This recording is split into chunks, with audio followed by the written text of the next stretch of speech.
BTEC Applied Science for AAQ. Last video for Unit 1 Biology, and I thought I'd just do a little video on food tests. It is actually mentioned in the specification. When you do your practical work, you will probably use one or two of these. How do we test for different types of food?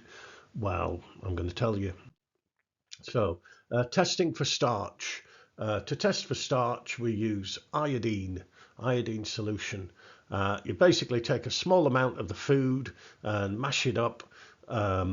If it's something like a leaf, then what you need to do is get rid of the chlorophyll first. So you boil it in ethanol to remove the chlorophyll. Then you give it a rinse and you add a few drops of iodine. And if there's no starch, then no change in color. If there is starch, then you get a dark blue-black color, and that tells you that starch is present. This is a very common little experiment I used to do with, like, I think year 9, and basically you should be familiar with it. You get a plant and you de-starch it, so you get rid of the starch. How do you do that? Is you put a black plastic bag on it overnight, and so it uses up all of its stored starch. So you've got your de-starched plant.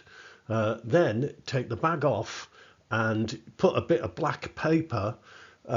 Sometimes you can put, like, cut little stars and things on it. Put this black bit of paper over one of the leaves.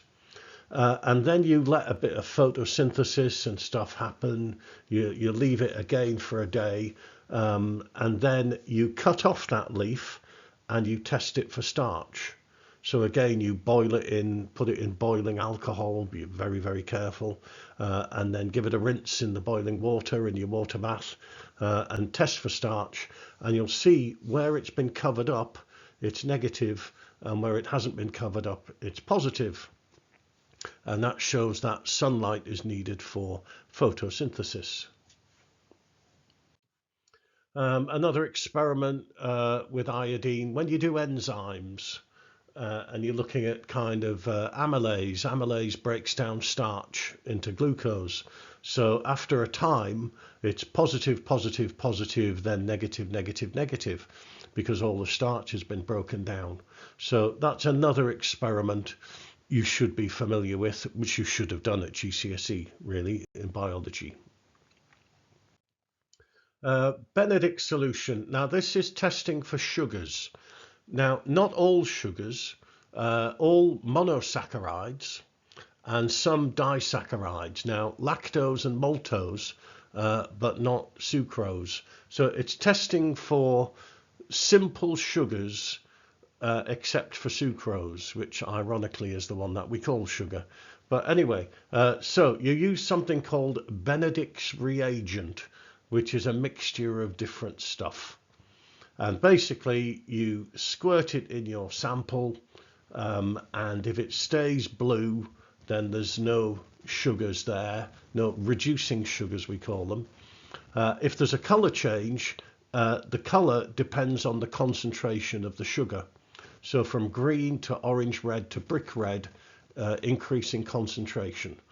So testing for simple sugars, reducing sugars, we use BTEC solution. Burette solution or burette solution is used to test for proteins, and we use this burette reagent, and it's blue, and if you put it in and it stays blue, it's negative, and if it goes purple, it's positive. Okay, done lots of videos about proteins and the experiments that you need to know for proteins as well. We'll talk about them later. Lipids.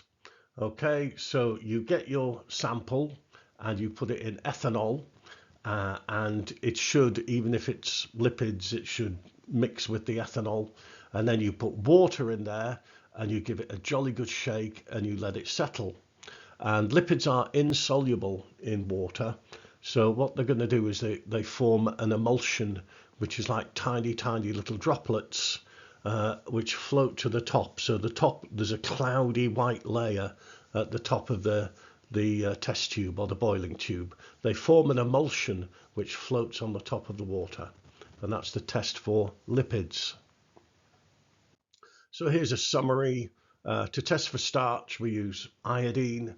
To test for simple sugars, we use Benedict solution. To test for protein, we use Biuret reagent. To test for lipids, we do that. Yes, ethanol, then give it a shake and cloudy layer, etc. Yes.